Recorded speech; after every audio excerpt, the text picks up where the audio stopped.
We're back as if nothing ever changed. Thank you, everybody, for returning to the morning meeting. Sean, Dan, and I are grateful to you for sticking with us after a much deserved break for you, the great American two-way community and international. We're back and we're full slate of programs across the platform, including this one. If you're here on the two-way platform and you've got welling up inside of you questions, comments that you've been holding for half a fortnight, well, now's your chance. Please raise your hand if you'd like to be part of the conversation. If you're watching on X or YouTube, one policy change developed in committee and subcommittee action over the break, which is we now encourage smack in the chat. Please don't limit yourself. Attack Sean for killing children and Dan for electing a communist mayor, whatever you wish. Please, we encourage it. We're going for some reverse psychology. No, smack in the chat, peace, love, and understanding is still the way we do things around here, even after a week of reflection. Sean, what did you do during your break that you want to share? I thought that the company retreat was in Jamaica. Apparently, I went to the island and it was in New York. I didn't realize that there were two. And so I just sat around waiting. And then Dan and I took a trip out to Martha's Vineyard and went shopping. And that was nice. Yeah, there's still a two-way intern waiting for you at the number 7 train in Jamaica, Queens. Try to take you to the days in where we had a really nice conference. Dan, what did you do that you'd like to share? My wife and I went down to lovely Miami. Had a great time. We had no kids and slept a lot and tan rested and ready. All right. Again, grateful to you all for being part of the well, hold on. There's a third person here. Me?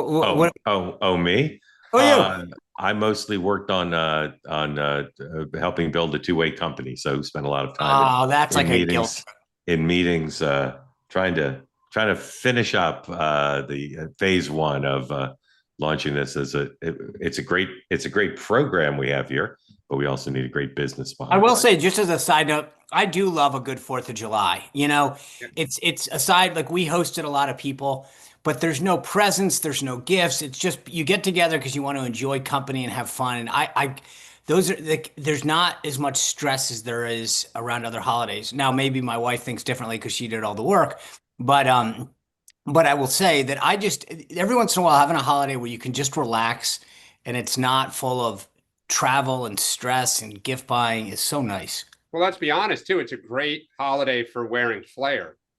Like for those of us who love to, Doug's right, by the way. The Bristol 4th of July parade, the oldest parade in the country, where the middle of the street is red, white, and blue. I see Doug there in the chat. Dan, you're expert at math. Is it possible that in a country of however many hundreds of millions live here, that 150 million hot dogs are eaten on 4th of July? Doesn't seem right to me. I don't know, but Joey Chestnut gets low. Close. It's got to be low. 150 million. That's like everybody eats half a hot dog. There's a lot of. I mean, most people don't eat just one. So I mean, understand. I can see that. It's like a quarter of America. There are three. Are there? What's the population of the United States now? 320. 320. So basically, we'll round it down 300. Count out the vegetarians. Every other person eats one hot dog. I know some people. Yeah, there's a lot of like we had burgers and hot dogs. So I'm skeptical. 150 million. All right, lots to discuss. Let's get to it. Bibi Netanyahu. You see the president's schedule today. He's got 4:00. He's got a closed event with signing executive orders that could easily open up, as we all know, and then 2 closed events with Bibi Netanyahu. I find it hard to believe he'll leave town without appearing in public, but we'll talk about that. Not much else going on. I don't know what the vice president's doing. The Senate's back tomorrow. The House is out for till the 14th. Gavin Newsom is pre-positioning in South Carolina for a 2-day tour there. A couple of court cases getting underway while we're on the air here live. Federal court in Boston is hearing a challenge to the administration's efforts to deport pro-Palestinian students and academics, and the DC Court of Appeals is hearing a case related to the USAID cuts. BRIC, bunch of American haters and pretend American allies, meets in Rio. All right, Bibi is here. Lots on the agenda, great pieces in the Wall Street Journal and the Washington Post and AP, kind of curtain raising this. And, on the table, Iran aftermath, what to do about Gaza, probably first and foremost, and then, possible Abraham Accords 3 and Bibi, possible big deal. Dennis Ross has an op-ed piece the Washington Post today saying Bibi told him, I don't know, 20 years ago, he wanted to do some big historic thing to change everything. So I'd add trade on that. I think that, look, I still think that that's going to be a layup one for the president to get this week ahead of this July 9th deadline. So, Sean, what would you be looking for today to come out of this? Right now, there's no press conference. There's nothing open press, but what are you looking for? I think the level of agreement. So the president's going to make it clear to Netanyahu, I want no more fighting. I want to deal with Iran. I want you to cut this deal with Hamas. And how much does Netanyahu agree with that posture? Because I think he's going to say, well, Mr. President, we have we appreciate everything you've done for us, but we want to be able to go it alone. The president wants a unified message to both Hamas and to Iran on separate fronts. And I think the question is, does Bibi hew that message, that narrative, or does he try to create some daylight between the two? Dan, what are you looking for? Yeah, I agree. What is Bibi's end game in Iran and in Gaza, and then whether there's some big deal? Because the last two times Bibi's come to Washington, there's been massive military action within a week or two of him being here. So I think Trump, to Sean's point, wants deals. He wants to kind of the funnel to start narrowing on peace. And the question is, does Bibi share that point of view, or does he have more that he wants to accomplish in both Gaza and Iran? I think we know he wants more. I mean, that's right. He wants to be able to lean in. And I would say going into this meeting, his goal is to say, Mr. President, I can kind of do this on my own.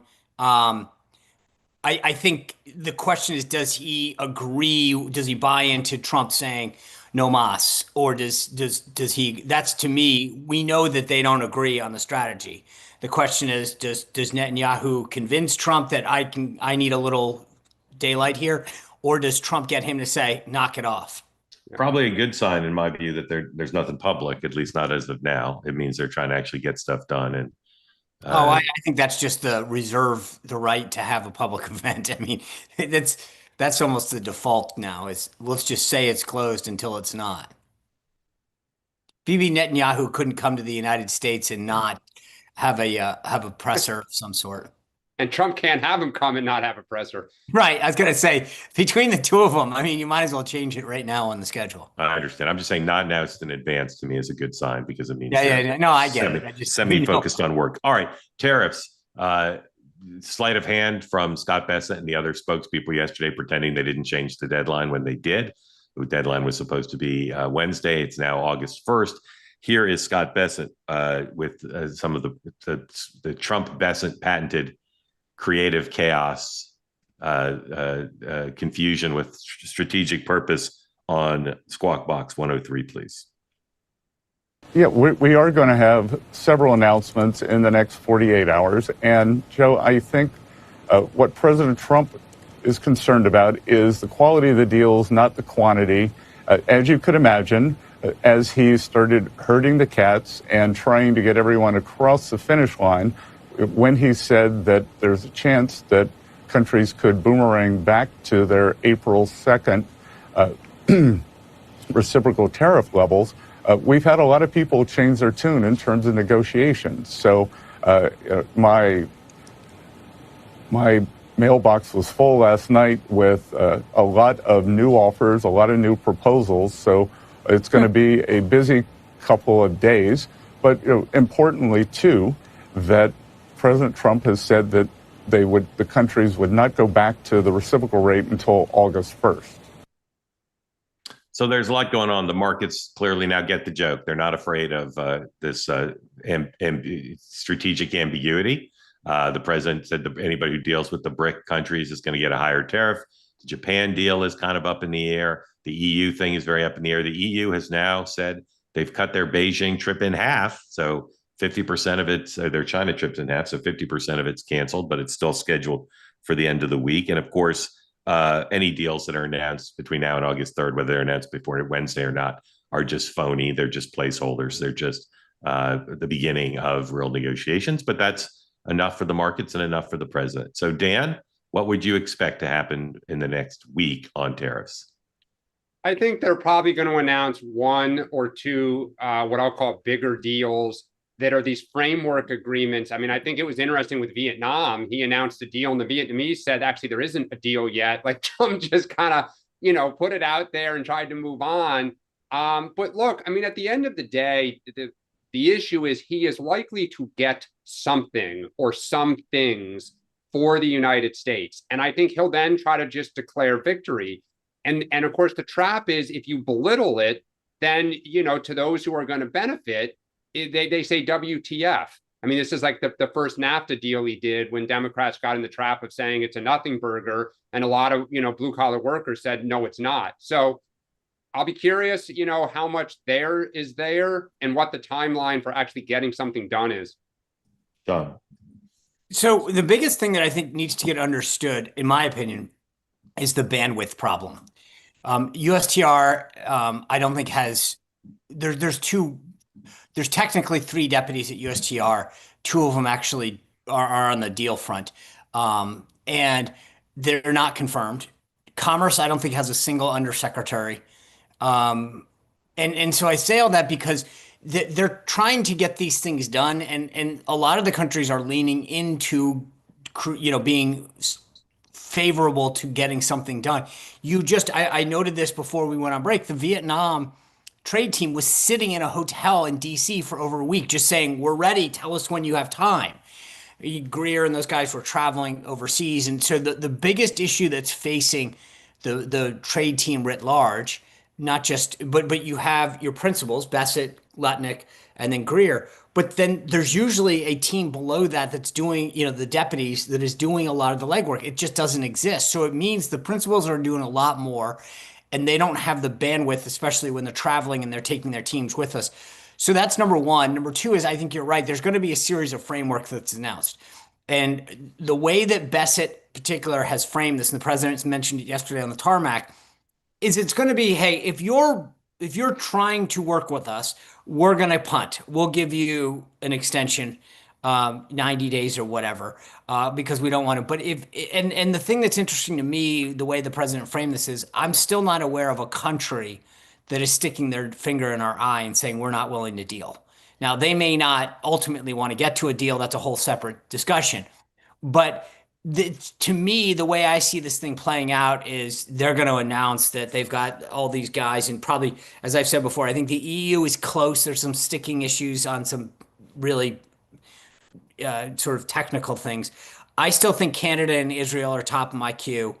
And then that gets them going on like 7 deals. And then you're going to announce a series of countries that you've at least established a framework for a framework. So it's actually even less than what we've seen, but to say that we're in decent discussion. So that's how I see this thing playing out over the next couple of weeks. Yeah. And of course, we've learned the markets are fine with this. Bessett's got this new talking point that we have all the leverage because they trade more with us and they need our market, and they're leveraging the U.S. market, the U.S. consumer. And really, it's all about China and whether we're going to have a Xi summit or not. There was talk while we were gone of the president touring China with a business group the way he did in the Middle East. That's all up for grabs. But for the time being, there's no deadline. I don't care what. Well, but I also want to just drive home the point. The markets firmly believe in Taco. I mean, we need to be clear about they believe. But Dan, I think they believe 2 things. They believe in Taco, but they also believe that these deals on the president's terms, with a change from what used to be the case, which is the goal is 0 tariffs, to a world where the U.S. has a tariff imposed on all these countries. The market seems to have priced that in as well. Well, they also believe there'll be reciprocal tariffs. I mean, that is true, but they believe that there'll be small tariffs that'll be in place. And correct, they priced that in. Maybe, but whatever it is, that's different than it was 6 months ago when they were saying Besant was destroying the economy. Well, I would just say the one thing that's important to understand about the White House's view, and I say the White House writ large, is they feel emboldened right now. Sure. After the last couple of weeks, the idea, like, I think that throwing the phrase taco around after the wins that the guys had is pretty silly. I mean, I'm not saying that to you, Dan. I'm just saying that, like, he has shown that he delivers, and both, in terms of foreign policy and then domestic policy, getting the ball over the finish line. So I think there's a bit of people have to realize that he's not kidding around. You screw with him right now, he almost is looking for somebody to screw with. Well, the only thing is he admitted we got the yips on trade. That was his phrase. So we need to just, calm down on that front. Because they hadn't conditioned the markets yet. We're in a different place now. Well, but Mark, we're in a different place because he dramatically cut the tariffs down. Like, he didn't keep it in place, massage the markets, and keep going. He backed off completely brought everything down, and then hovered there. And that's where we've been. Well, okay. We got so many more topics. I'll move on. The tragedy in Texas, I think we all will agree, we haven't discussed it, but I think we all would agree that politicizing it is a horrible thing. I think we'd all agree there's no evidence as of yet that the administration's cuts or restraints in growth or layoffs led to this. It seems like the locals chose not to have a system in place. And that's the reason for this. So besides all of us expressing our just as parents and as human beings, just how heartsick we are about what happened and the loss of life.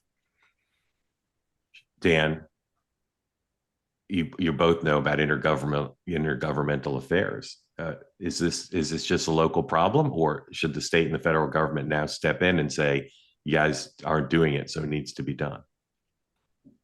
Well, I think first I do want to say what you said earlier, which is there is no evidence that cuts to the National Weather Service at NOAA impacted this. It sounds like they did. They were appropriately staffed at the time. They gave appropriate warnings. And as you said, local officials had decided, because of the cost, of not putting in kind of sensors and other things that might give some sort of a detection when something like this happens incredibly fast. I think the water rose 20 feet in like 60 minutes or something like that. Look, this is the age-old question, which is how much does the federal government overrule states? In places like Texas, the history is, don't tell us what to do. So it is a local issue. It's tragic.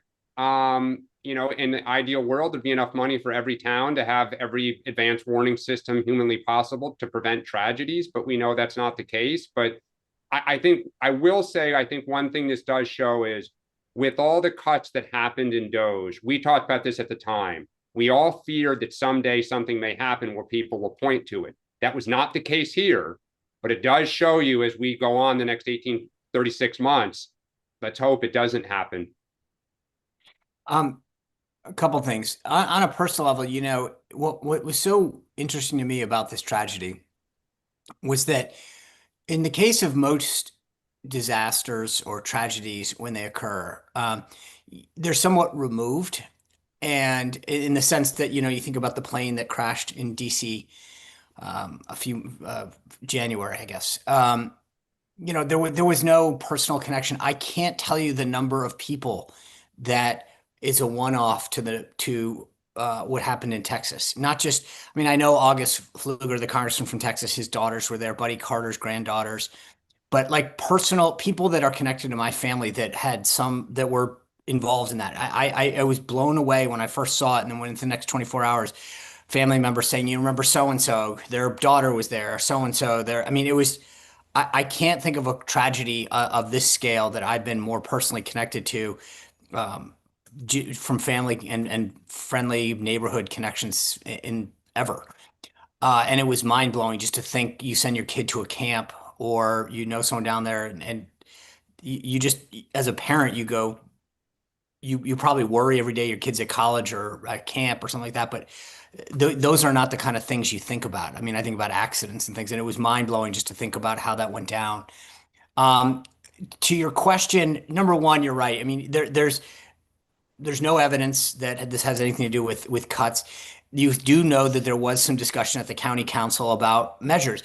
And to me, this is the broader discussion when I thought about this in advance of today's thing. We have discussions all the time. The issue that I mentioned in DC, you have an aged air traffic control system. It costs a lot of money to repair that, and a lot of that was addressed in the reconciliation bill. The weather service, vastly outdated. There's a point at which when we look around, whether it's a local issue or a state issue or a federal issue, we all know that there are certain problems that exist. We have this problem right now in the military. No one wants to talk about it. How depleted our munitions stockpile is because of what we've done in Ukraine. And yet no one really wants to have the discussion. But if we were attacked, we'd say, why didn't we have this discussion? Why didn't we fund things? The strategic petroleum reserve was tapped under Biden. No one wants to talk about it. And again, what this shows is sometimes the easy answer is just to push aside problems. And in this county, they were having these discussions about how much it would cost to put a radar system in, and it was, oh, that's way too much money. We don't want to do it. Now it seems silly that it didn't happen. And I think the next time these issues come up in terms of preventing things, it's worthy of debate. The easy answer for politicians is to say no or to kick the can down the road. And we now see the consequences of those decision makings. But it is largely a local issue, and I feel bad for everything that's going on down there. Sean, one more thing quickly for you. We got a lot to get through. Again, raise your hand if you want in the conversation. We know, as if we didn't know it before, that every time now there's a tragedy in America, the media and the Democrats will say it's the fault of Doge. What do you think the White House, or what do you know the White House is doing about that? Are they just going to fight them all out tactically, case by case? Or are they going to actually analyze whether any of the cuts they've made might make things more dangerous? So I think there's going to be a short-term response, and you saw that there's a little bit of caution in both Kristi Noem's comments and Donald Trump's about how to address FEMA in particular, and just saying, we'll have to review some of this stuff. Again, I thought it was rather what Chuck Schumer did was pretty it was over the top. The idea that somehow when you're writing a letter to the IG at the Commerce Department, who isn't going to get back to you, and you push it out, it was completely a stunt to garner attention in the midst of a massive tragedy. He knows the answer to the question, and he did it. I'm not agreed. But I'm saying going forward, do you think I think the short-term answer is they're going to say, look, here's the analysis. I mean, and you've seen not on this case. If there's a plane crash, they're going to say the cuts to the FAA. If there's a measles outbreak, they're going to say cuts at HHS. Is the White House, do you think, rather than just having people gear up on Twitter to own the libs, or do you think that they're taking stock of serious analysis to say, we believe in smaller government, we believe government got too big, we believe in reducing the federal workforce, but we're responsible for making sure that public health and safety are still protected? So I think it's going to be on a case-by-case basis. So if you look at ATC, right, they took appropriate steps. Sean Duffy, I think, has done a phenomenal job of explaining the problem that exists within air travel right now and the steps and the remedies that they're taking. So if something were to happen in that space, I think that they're pretty protected in terms of saying, we identified a problem that existed for decades. We took appropriate steps. We explained that it wasn't going to happen overnight, et cetera. In the area of FEMA, I do think that they've got to be, this is where, as we get into hurricane season in the fall, they're going to have to get ahead of, here's what we've done, here's what we did. But Kristi Noem this morning in some of the interviews was saying, we think this is the better model, that the state emergency management be the first. We come in, declare, with a disaster declaration, then we move some additional assets, but the state leads the way. I think in key states, in Florida, that's going to be fine because Ron DeSantis has done a phenomenal job of getting the state ready. Texas seems pretty adept at that. Certain states, though, that this is a big deal. There's a big difference between how states prepare themselves.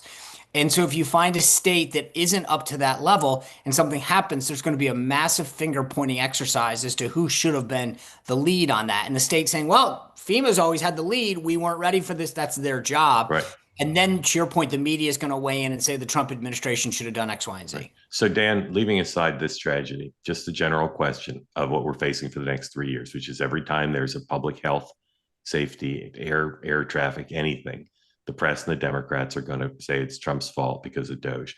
How should the Democrats do that? Should they do it as superficially as Schumer just firing off a letter? Should they have really great research? Should they have whistleblowers? What's the right way for them to do it substantively and politically? Well, I wish we wouldn't blame everything on it, because you become the boy who cries wolf and the public just starts to tune you out. I think Sean talked about FEMA. I think the other place that there are more and more stories about problems is the VA. Like, I think it's real. I think that the DTROP and DSCC are actually going to start recruiting veterans and others to run for office to make this part of their platform in 2026. But I think you got to get your facts right first. And I know what Democrats say, because I saw it over the weekend, which is that Donald Trump for years would just fire these things off. He'd make these kind of allegations and conspiracy theories. They would take off. It would ding us. It would draw blood, even though the facts didn't back it up whatsoever. And there's this like, what's good for the goose is good for us type of argument. I think it's crazy. It's one of the reasons people don't like Trump. But the party right now, the tail wags the dog. The base just demands scream. All right. For the next several topics, gentlemen, it's one word or one sentence answers. We speed through. Will Elon Musk start a meaningful third party? Meaningful. I don't know. I think the question is, what is he going to try to do? Is he going to try to target red districts, blue districts, or purple districts? And can he get ballot access and recruit candidates? Will he start a meaningful third party, Dan? I'll help you. No. Yes. No. No. If he targets 4 races, yes. Who's going to work for him? Exactly. Oh, Sean. All the people who are qualified to work for him belong to a tribe. I don't know about that anymore. Almost all, not all. Yeah, dude. Listen, I'm going to tell you this right now. If you are a professional and actually know are you going to take the short, like the express train, because that has one stop? And when Elon changes his mind in 6 months and says, "Okay, I guess I'm not doing this anymore," and then you're persona non grata everywhere, you better hope that you are ready to retire from politics, because you're not playing again. I don't know on the Democratic side if that's true. It's equally true on the Democratic side. Mark, I disagree, because the way I think people view Musk is he's only going to hurt Republicans. So if he can create a coalition government where I got some text from people. Okay, so let me just play this out for a second. In all seriousness, the Democratic side. You're a Democrat, Dan. Your bona fides are impeccable on the Dem side. So he calls you up and says, "Hey, I'm doing this, but I'm going to try to reach out to some big donors on the left. Would you help me? I'll pay you $1 million to help with this effort. Do you take the gig?" I don't, because I'm not in it anymore, but I know people who would. You really? I have a hard time thinking somebody says. I agree with Sean. All right. Did Sean, Michael Bloomberg have a problem getting talent? Different thing. Mostly. Oh, you're right. He has 1/5 the money of Elon Musk. Well, okay. Also, he didn't have a great deal of success. Doesn't matter. You asked, and look at meaningful. I said meaningful. Name somebody who worked. Hold on. And I'm asking this in all seriousness, because I don't know. Name somebody that worked for Bloomberg that has done well since. Oh God, there's lots of people who went on. Some people went to the Biden campaign. Like people moved on. Our party does not play hardball the way Trump does. Bloomberg's not as divisive as Trump was, as Musk is. Okay. He was at the time. Okay. Again, raise your hand if you wanted in the conversation. He really wasn't. I don't believe. Sean, one word answer. Will Donald Trump move against Putin in light of their call that seemed to frustrate Trump? Will he move against Putin with sanctions or more military aid? Will he move against Putin? I want to say yes, but I'm not there yet. Okay. Dan? Nope. Okay. Lots going on in the New York City mayoral race. We won't get into all the details, but Dan, percent chance that Mr. Mamdani is the next mayor of New York City. You were at 60, I believe, last week. 55. So lower, 55. Sean. What did I say last time? 70? Yeah, I think so. I'm still at 70. Okay. Dan, fill out the other 45, please. Question is, can the business community get two out to rally behind one? That's it. But who's filling the other 45%? The other Adams. The three people, Cuomo, Adams, and a portion. I'd say 55% of the electorate doesn't want to vote for Mamdani. The question is it three other candidates, and then he'll win? But I'm asking you who the human beings are who fill out the other 45%. Oh, I mean, I'm not sure what you're saying. Like, What percent chance is Adams if Mondami is 55? Is Adams the remaining 45? Sure, all three of them are. I think anyone with a pulse would be the other one. You're not answering my question. Hold on, but I want to know where the I'm not sure 5%. what you're asking. Hold on. I'm asking. I want to know where the 5% went. I'm asking. There's 100. If you take all the people on who are eligible to be New York City mayor, Yeah, there's one of them will be mayor. So you're saying that there's a 55% that the Democratic nominee will be mayor. correct. I'm saying of the remaining 45%, how do you apportion that to the other people who might be mayor, to actual human beings? Is it just Adams is the only one who can beat him? No, I think Adams or Cuomo, if they can get the others to all drop out. And then I actually think Mondani's around 46%. I think 54, 55% in New York is not there. The problem is it could just be too fractured and he might win with 45% of the vote. All right. Yesterday, according to Axios, the head of the FBI and the deputy director of the FBI both said two things about Jeffrey Epstein. He committed suicide, something they both previously had expressed skepticism about, and that there is no client list. Okay, this is causing quite a bit of controversy in some quarters, including because here's the attorney general, the boss of the two FBI officials, speaking about a client list. Number 108, please. The DOJ may be releasing the list of Jeffrey Epstein's clients. Will that really happen? It's sitting on my desk right now to review. That's been a directive by President Trump. I'm reviewing that. I'm reviewing JFK files, MLK files. That's all in the process of being reviewed because that was done at the directive of the president from all of these agencies. So have you seen anything that you said, oh my gosh? Not yet. Okay. Well, we'll check. Sean, is there a client list or not? The thing that was weird to me about the statement yesterday is I always thought that there was a I thought it was like accepted that there was a client list. Like I'm not by any means the Epstein expert on this panel right now. Maybe I am. I don't know what Dan comes down to this, but I have not watched or paid as close of attention as some do. That being said, I've always assumed by the way that Pam mentioned that like that was just an accepted thing, that everybody knew he had a client list and that wasn't even debatable. So I'm intrigued that suddenly there isn't one. Dan, Tempest in a Teapot, or the biggest cover-up and controversy and conspiracy of all time? I do believe that there's a cover-up because from everything you read, Epstein kept meticulous records because he leveraged these people to profit off them. So I can't imagine he did not have detailed records of who his clients were. But the thing that I don't get, here's what I don't understand. Let's just say hypothetically that that's the line. There isn't a list. If there's a list, which I got to think that there is, there's not like 4 people that saw it and you just go, all right, guys, we're all going to say there's not a list. There's a lot of people who've seen this list. And in the next 24 or 48 hours, someone's going to say, I saw it. Yeah, I'm the one who put it on her desk. The attorney general already said. Yeah. Also, that guy did not commit suicide, by the way. All right. Lastly, is that reporting or speculation? It's knowledge of humanity. Lastly, there's the invisible primary for the Democrats who want to be the nominee in 28 now revolves around who can express the greatest opposition to the reconciliation bill that passed with Republican votes.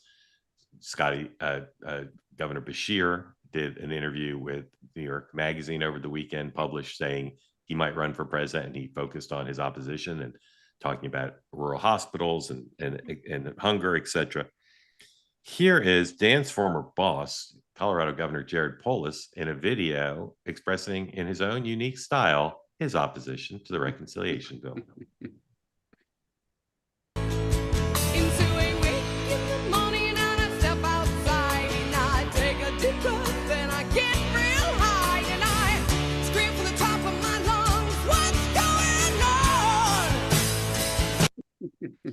So cringe was a word many people used. I see it in the chat. As I glance at the chat, I still don't read it. On Twitter over the weekend, Dan defended his boss, saying this is authentic. I chimed in and said, you can be both authentic and well-produced. And that was crappily produced. So Dan, here's my question for you about Jared Polis. like that's embarrassingly produced. Does he not have professionals around him who can produce professional videos, or did he do that with a teenage neighbor and an iPhone? I'm sure it was just one of his staffers. Look, we're talking about it. So mission accomplished. It broke through. No, it broke through. On the left, people thought like, great. And on the right, you're all mocking him. Okay, great. Well, I'm not mocking him from the right. I'm mocking him as someone who's been a television producer for decades. No, but I think, look, that is Jared. I mean, that to me, and obviously I know him, I worked for him, I was his chief of staff. It's quirky, his dress, wearing his polo with the suit, which is, I chatted with him for a whole year about that one. I think that he will also, because Colorado has a lot of rural hospitals, I think it's an opportunity for him to step forward. I think the piece in Politico was, well timed on this front too. I don't know if Jared will be the nominee. He's got, strengths and he's got weaknesses, but that is Jared. Like he would see that as a great video. That's a problem. I agree. When you saw the stuff that Mondami did in New York, yep. Again, there's a difference. I respect the game, right? So I can look at someone on the far left and say, hey, I think they're nuts or their policies are crazy, but good tactics, right? Yep. And I'm willing to do that. That to me is literally the definition of what the kids call cringe. It was like the idea that someone looks at that and says, yeah, put that out is a problem. They think, hey, that represents the best of me. See, I disagree with that. I mean, but you got to be yourself. We talk about these candidates that are stilted. But then give me 20 minutes with the raw tape and I can make a better video than that with him still being himself. I get it, but I think these things like spur of the moment, kind of like poor filming, that there is something about it. Again, we're talking about it. It got circulated on the internet. Goal number one. That's right. There's a difference though when you're talking about how bad something is. But that's only on the right. See, that's the difference.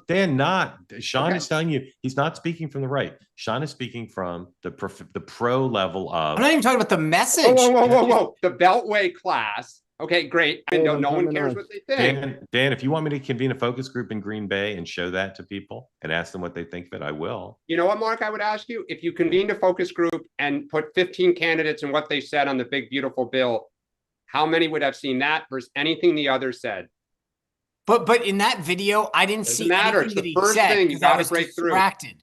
Here's the point, though. If he just sat there at his desk and said, hey, I'm Jared Polis, I'm the governor of Colorado, I got to be honest with you, I wake up every day doing this, and this. That's so lame. That's fine, but you know what? I didn't see a word that it's like one of those ads. Doesn't matter. When you see an ad, and at the end of the ad, you have to wonder, what's the product? What are they pushing? What am I being asked to buy? What's the call to action? And in that video, Trump I was so distracted by how cringy it was. When Trump's in a McDonald's in a suit, okay, the message was, right, fast food, right? I get it. Dan, Donald Trump is the best television producer ever to be president of the United States. I don't think you want to start challenging his bona fides on how to make good videos. He broke through. Well, you have to establish your bona fides on making good videos. And that video was badly produced. I think the average American doesn't look at it from a TV producer standpoint. Again, we're talking about it. If what we're arguing is over quality of production 4 years out, fine. If I'm Jared, I take it. Professor Kenneth, settle this, please. That video was a joke. Professor, welcome in. Thank you for being with us. Thank you for your support for Two Way, and the floor is yours, sir. Thank you, sir. And thanks for coming back. I hope you guys had a great vacation. We missed you. So I wanted to bring up. Who are we looking at? Same thing. Who is that? What is behind me? Yeah, that's you and your wife. That's me and my beautiful Jacqueline. Wow. The blonde and the professor. Everybody, please sign up to our YouTube channel, The Blonde and the Professor. Anyway, after that cheap plug, I wanted to talk about messaging again. That's one of the things I always harp on with the big, bad, beautiful bill. I call it the 4Bs. With that being passed, Sean and Dan, I'm reading now that I think the door is now open for Democrats to try and get some kind of message because of this bill. So, and I've also been reading that, we know all politics is local. So I've been reading that the Dems are trying to recruit a lot more military veterans for their campaigns. So what I'd like to know, Sean, is is Trump really going to spend his political capital on these midterms when they come up? And because I saw your chart, Sean, about the increase in voter registration on the Republican side. So I'm just, I'm all about these midterms because everything can change. And is Trump really willing to go out there and spend political capital to kind of hold the line or increase what's going on? And then obviously to you, Dan, do you think there's an opening now for the Dems to kind of make their move, especially locally in local politics? Or do you think like a Zoran the Destroyer is going to hurt the Democratic Party? So I'll go first. Here's what I'll tell you. What you're first of all on the stat, that came from Seth Keshel, who was on the show a couple times with me. 29 of the 30 states that track voter registration by party ID all moved to the right, every single one of them. And the only other one at the time that he did the chart is New Jersey, and it just hadn't reported the data yet. So I think at some point we'll have 30 out of 30.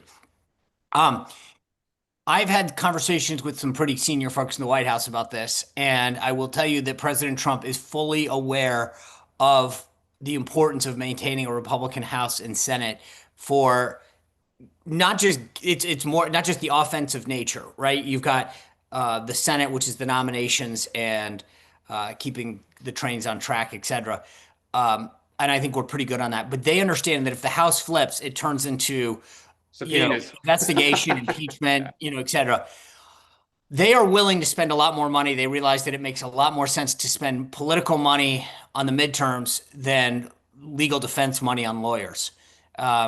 And that's what, so he has seen the movie from the first term, and I think they're going to do it. I do fully believe that this big, beautiful bill is going to, as well as the voter registration numbers in the landscape itself, that I firmly believe that House Republicans will maintain the House. They are well aware of the situation, paying enough attention to the at-risk incumbents, going on offense in several districts. So, but the broader question that you're asking, Professor, they are 100% focused on maintaining the majorities. Yeah, I agree with Sean. I think that this is the most politically engaged White House going into a midterm, probably in my lifetime, in terms of the amount of cash they have and everybody from the top down being 100% invested for the reason Sean gave. I also think, talking to somebody with Senate finance discussions recently, that some of those cuts will never see the light of day. I think Republicans will keep delaying them and delaying them and delaying them because they know the potency of it. I think the issue is whether or not they can publicly come out and say they're not going to happen, because hospitals next year will have to start planning their budgets. And I think you will start seeing so-and-so hospital will close. Democrats are not just going to recruit military veterans. They're trying to recruit healthcare professionals who can talk about this authentically from their community. I would like to think I feel good about Democrats taking the House back, but we have so many problems that we need to kind of get control of. But we have a chance thanks to this bill, I think. Mark, can I just push the two-way picnic real quick? Yes, sir. All right, thank you. So just let everybody know, Haley Voda, who you always see on here, and Deborah Knox and myself are hosting a two-way picnic on August 9th in Central Park. It's a Saturday. And we also have an alternative place if it gets too hot. Just wanted to push that. Reach out to Deborah Knox or myself or Haley Voda. Thanks, guys. We'll be heavily promoting the picnic as soon as our lawyers sign off on it. Professor, thank you. Grateful to you. Carly, welcome, and tell folks who don't know where you are what's on your mind, please. I'm still in nautical mode, and I saw you, Mark, on a boat near Block Island, so you can't say that you were working. I haven't been on a boat all summer. It's a joke. Okay. I was going to say, if you got to Block Island, that's nice. No, I'm still on vacation for the holiday. Talking about Netanyahu's visit, my question is, why is it that the media continues to speak of all the wrong things that Israel is doing, but they don't speak about the hostages? They don't speak about what happens with the aid. They don't speak about the food that gets stolen. It's mind-boggling for me.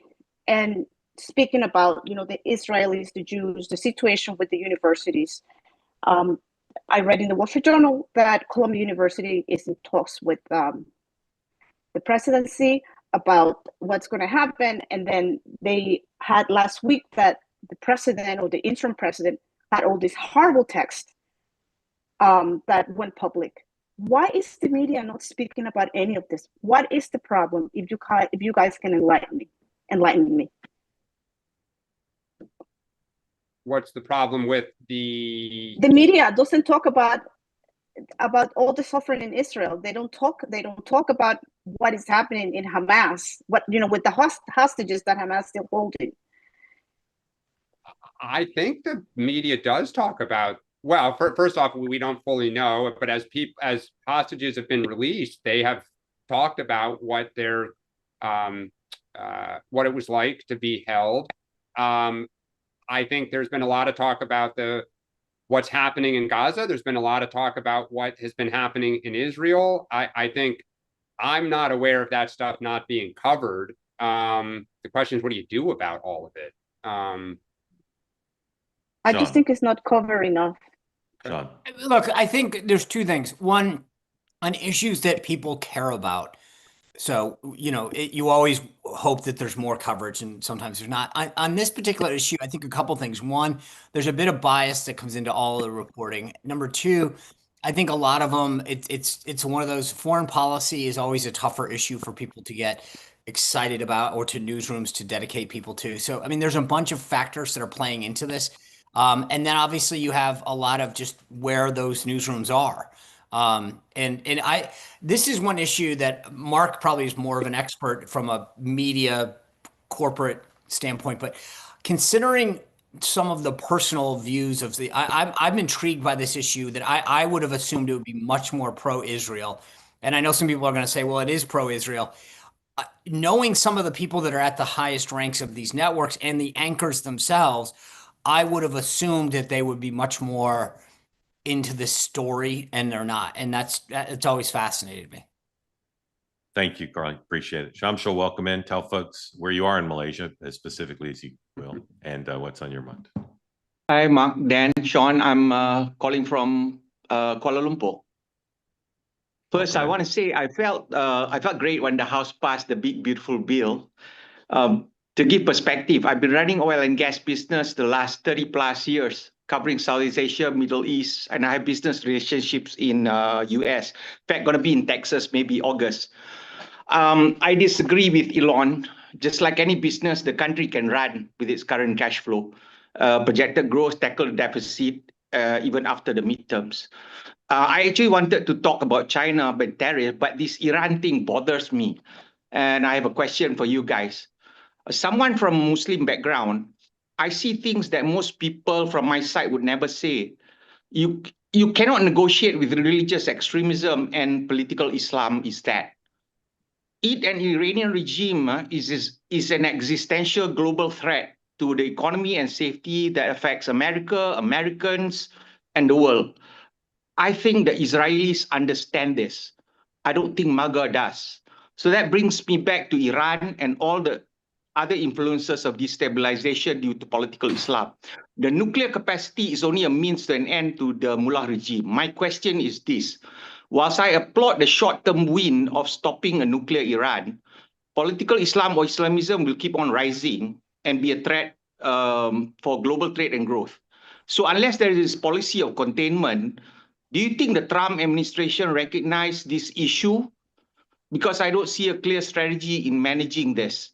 Is there, and if so, what is? Great question. Sean. I'll push to Dan first because I'm still trying to. Or can you just synthesize? Like, are you saying what exactly are you asking? Does the administration understand that trying to negotiate with this regime is doomed to fail because they're? Yeah. Thank you. The answer is you've heard. I know you've been on watching a long time. I firmly believe that there's no good deal that can come of this, right? They are not a people or a regime that can be trusted. So I understand President Trump. He is just the consummate deal maker. He thinks he firmly believes, and with everything in his fiber, that he can get a deal with anybody. That's just who he is. It's in his id. Tell me the problem. Let me fix it. That's who the guy is. He's a fixer. I just don't think that these people, yes, you can reach a deal. I don't think you can ever trust them. That's my point with the Iranians. And so I think there are definitely some around him that share that view. And then there are some who believe that, we've shown them the might of the US military and they'll take us seriously. So I think it's a great question. I think there's a debate within the administration about this at the highest levels. I am not a person who believes that that they can ever be trusted. So whatever deal that you come up with them won't matter. Dan. I think the administration, and I think both parties do realize what you're talking about. I think the challenge is you're really talking about regime change. And that's the problem. Nobody wants to be and I think even the Israelis, I'd be very curious, if we could pour truth serum to Bibi Netanyahu, like, what is the end game? I mean, the Ayatollah reemerged over the weekend. He's now, twice spoken publicly. We don't know, what's going on. And of course, they're not the only regime in that neighborhood that we've got worries about. So, George W. Bush spent a lot of time trying to separate the religion from the leadership, from the political leadership, and trying to split that, apart. It's hard. Yeah. All right. Thank you for the question. Appreciate it. Enjoy Houston in August. Lance, welcome in. Unmute. Tell folks who don't know where you are. Hey, welcome back, Lance. Hello, Mr. Spicer. Hello, Mr. Turrentine. Hello, Mr. Halperin. I'm from Charlotte, North Carolina. You asked a question earlier, could Musk start his own political party now? And the reason I said effective. An effective political party, that specifically, yes. No, he cannot start an effective political party because too many people have problems with him. And I think it's because it's been more like, part of it is there's a lot more distrust of the wealthy, not more since the Gilded Age, and also because there's been a lot of negative press coverage as well. I think actually it's a combination of the two. I would say that the press coverage is detrimental to him, that has now put him, elevated him to the top of the list of those people. I think that I would not like to live in a democratic socialist country. Not to say that I'm not progressive I want to say not progressive. How would I say? I'm not really progressive at all. I guess I think I don't wish to live in a democratic socialist country. I know that. I'm not opposed to free market solutions as well. I do think we have to have some free market solutions. I think the problem is that there's a lot of misdirect. I think the anger towards the very wealthy is very misdirected, considering the aftermath. I don't know Citizens United, not to say that decision specifically, but now we don't have term limits. That's number one. And we don't have ranked choice voting. And a lot of that is causing a lot of corruption in the political system, or that wouldn't otherwise be tolerated by people. All right, Lance, hold on one second. Lance, you've raised a ton of stuff. I want to make sure Dan and Sean get a chance to respond, because you raised a bunch of stuff. So Dan. But can I say this one point? Lobbying benefits the political class. So the relationships that politicians have with lobbyists benefits the politicians more than the lobbyists themselves. So if there should be any anger, it should be directed at the politicians, but people are trying to say, well, it's the other side, it's the other side. Yes, sir. Well, it's it's both sides' fault, and there has to be reform in some way, shape, or form. All right, you raised a ton. Dan, pick up on some of what. Yeah, I think the question is, what's the platform of this third party, right? We don't really know right now what it is that they would espouse. Two, where does he start? I mean, he's not going to go fund a party that's going to win 270 electoral votes in 4 years, I don't believe. The question is, does he pick a handful of districts and attempt to go in? Now, are they really red districts where he says, hey, you were going to be for smaller government and less spending, and you went kind of Washington and voted with the party, even though it's against your principles? So for him, I'm going to make this up. Victory is winning 3 seats. I don't know what it is that they're truly trying to accomplish and what his message is. As far as being rich, like, I hear you, but Trump is rich. I mean, like, I don't necessarily, it's kind of, it is rich that Trump is now accusing him of having conflicts of interest. We'll see. Musk has a lot of meat to put on the bone. Yeah, Sean. All right. So number one, starting a political party is one thing. You can get ballot access if you have enough money, blah, blah, blah. Then you got to get people. Yeah. And to Dan's point, what do these people believe? What are you asking them to run on? Is it less? Is it, lower, smaller government? Is it restraining the growth of Social Security for one? Right. I mean, I mean, look, and those are called mostly Republicans or, so I have a hard time believing that people are willing to put their name on the line for this. I'm sure you can find a body, but then you have to have to, you win. And, Musk is at least saying, well, I want to get like 15 Republicans and then be the key swing. And it's just, in theory, it's a great exercise for a seminar at some political science conference, at a conference or in a classroom. It's not going to happen. Okay, hold on, let's full stop. Secondly, look, I believe I would like to see the intent of the framers was never to have professional politicians. That being said, in the same way that I don't like flag burning and I abhor it, but I actually defend it because it's the beauty of our thing. I think term limits and ranked choice voting are cop-outs. To me, we have term limits and we get to do them every 2 years. This is when people go, gosh, I just don't want to vote. I mean, if you really care about this, then start a movement. Look at the leaders. Eric Cantor was toppled, the majority leader, very strong political operation because of an uprising in Virginia. People lose all the time. The former chairman of the Ways and Means Committee has lost a race. The Speaker of the House lost a race out in Washington back. Like, it happens. To me, when we talk about term limits and ranked choice voting, it's a cop-out for people who don't want to actually do the work to get it done. Not you. I'm just saying that, like, I hear people say, well, that's the answer because, and it's the same thing with like lobbyists and all this stuff. Like, again, I don't like PAC money. I hate it. I think that like it's corruptible, but it's always an excuse as to why, if we can't do it. So like, let's create a law to fix something that we could have done ourselves. All right, Lance, real quick, because we got to move.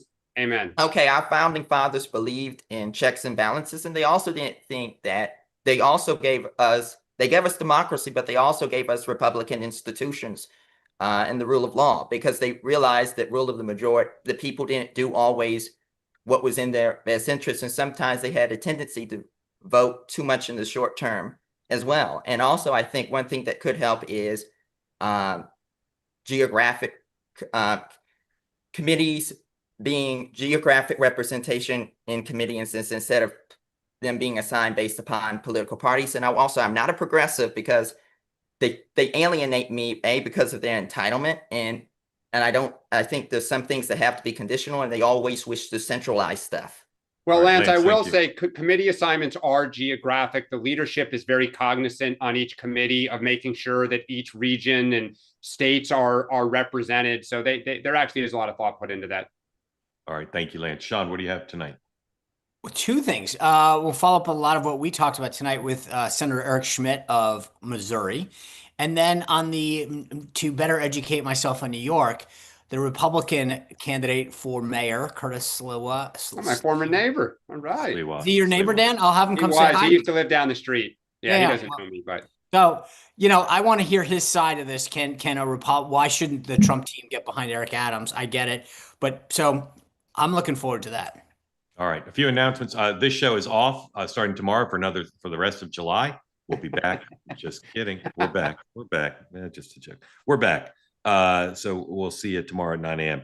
Meghan McCain, we'll see you at noon with Rachel Bate of the Politico, talking about everything going on in everything. Rachel is a great guest, and Meghan is a great host. So please watch that at noon Eastern.